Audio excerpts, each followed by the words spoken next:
A ver, ¿no les ha pasado que sienten que están siguiendo un guión que ustedes no escribieron? Pues justo de eso vamos a platicar hoy. Vamos a meternos de lleno en las ideas de El Quinto Acuerdo de Don Miguel Ruiz, un libro que nos ayuda a ver esas creencias escondidas que, sin darnos cuenta, le dan forma a toda nuestra vida. Este libro nos presenta un mapa, por así decirlo, un marco bien poderoso para encontrar nuestra libertad personal. Y para entenderlo bien, primero tenemos que echar un vistazo a las bases que se pusieron en el libro anterior, los 4 acuerdos. A partir de ahí veremos cómo estas ideas nos dan herramientas para cambiar nuestra realidad. Y aquí está la pregunta del millón, la idea central de la sabiduría tolteca.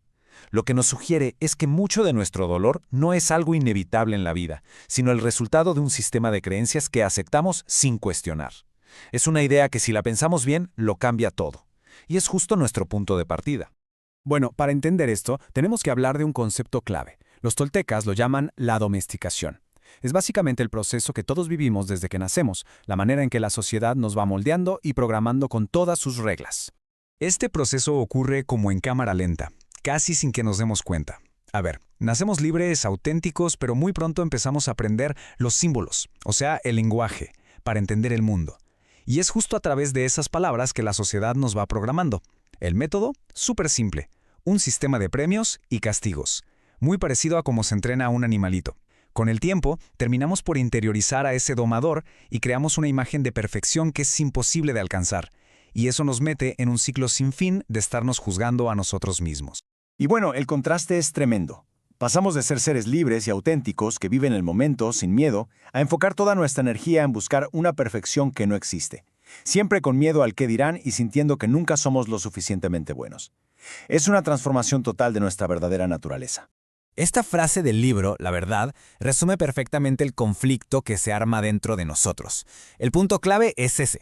La imagen de perfección que nos meten en la cabeza es inalcanzable, y por intentar vivir según ese ideal, acabamos en un estado constante de autorrechazo y, pues, de sufrimiento. Ok, entonces, si nuestra realidad está formada por estas creencias, ¿cómo la vivimos en el día a día? La sabiduría tolteca usa una metáfora increíble. Cada persona vive en su propia película. O sea, lo que percibimos no es la verdad absoluta, sino una creación totalmente subjetiva. Imaginen que nuestra mente está soñando 24/7. Todo, absolutamente todo lo que percibimos, pasa por el filtro de nuestras creencias, de esos símbolos que aprendimos. Lo que vemos no es la realidad tal cual, es una interpretación, una historia que nuestra mente va construyendo momento a momento. Y aquí está el meollo del asunto. Cada uno de nosotros es el protagonista de su propia película, y en esa película todos los demás son solo personajes secundarios. ¿Qué quiere decir esto? Que la forma en que los demás nos ven no tiene que ver con quiénes somos en realidad, sino con el papel que ellos nos dieron en su historia. Y esta es la consecuencia lógica de que cada quien vive en su película. Las opiniones de los demás, sus críticas, sus cumplidos, todo eso va dirigido a un personaje que ellos crearon en su mente. No se trata de nosotros. Entender esto, de verdad, es el primer paso para una libertad enorme. Muy bien, ya entendimos el problema, que no es poca cosa. Ahora, ¿cómo salimos de ahí? Bueno, pues los acuerdos toltecas son justo eso, herramientas súper prácticas para desarmar esa falsa realidad. Vamos a empezar con los dos, que son la base de todo, el poder que tienen nuestras palabras y cómo liberarnos del juicio de los demás. El primer acuerdo es, dicen, el más importante y poderoso de todos. Sé impecable con tus palabras. Y esto, ojo, va mucho más allá de no decir groserías o hablar bonito. A ver, la palabra impecable viene del latín y significa sin pecado. Pero para los toltecas, un pecado es cualquier cosa que haces en tu contra. Así que ser impecable con tus palabras significa no usarlas para juzgarte, para culparte o para rechazarte. Las palabras son como magia pura, son la herramienta con la que pintamos la realidad de nuestra vida.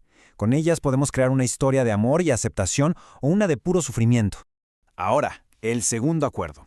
Este sale directito de la idea de que cada quien vive en su propia película. Si lo que los demás dicen y hacen es una proyección de su realidad, de su sueño, entonces simplemente no tiene nada que ver con nosotros. Este acuerdo es una liberación total. Cuando alguien nos insulta, en realidad, esa persona está lidiando con su propia historia, con sus propias heridas. Si nos lo tomamos personal, es como si aceptáramos su veneno. Pero al no hacerlo, nos volvemos inmunes. Ya no necesitamos que los demás nos aprueben, porque entendemos que sus opiniones son sobre los personajes de su película, no sobre quiénes somos de verdad.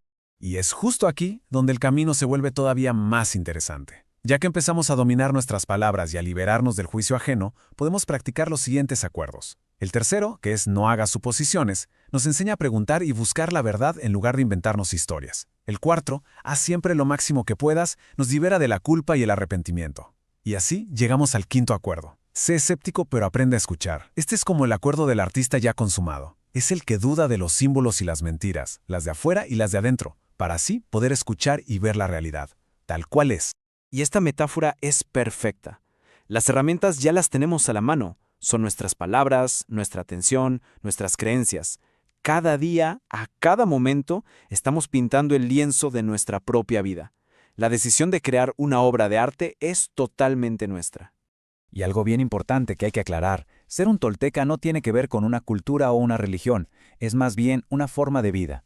Un tolteca es un artista que usa los 5 acuerdos como sus herramientas para hacer de su vida, de sus pensamientos y de sus emociones una verdadera obra de arte, una expresión de belleza y de amor. Y así, el análisis de hoy nos deja con una pregunta bien importante. Al darnos cuenta de que somos los autores de nuestra propia historia, el poder regresa a nuestras manos. Sí, la domesticación nos dio un guión, pero siempre, siempre tenemos la libertad de reescribirlo. La pregunta entonces es, ¿qué historia vamos a elegir crear a partir de este momento?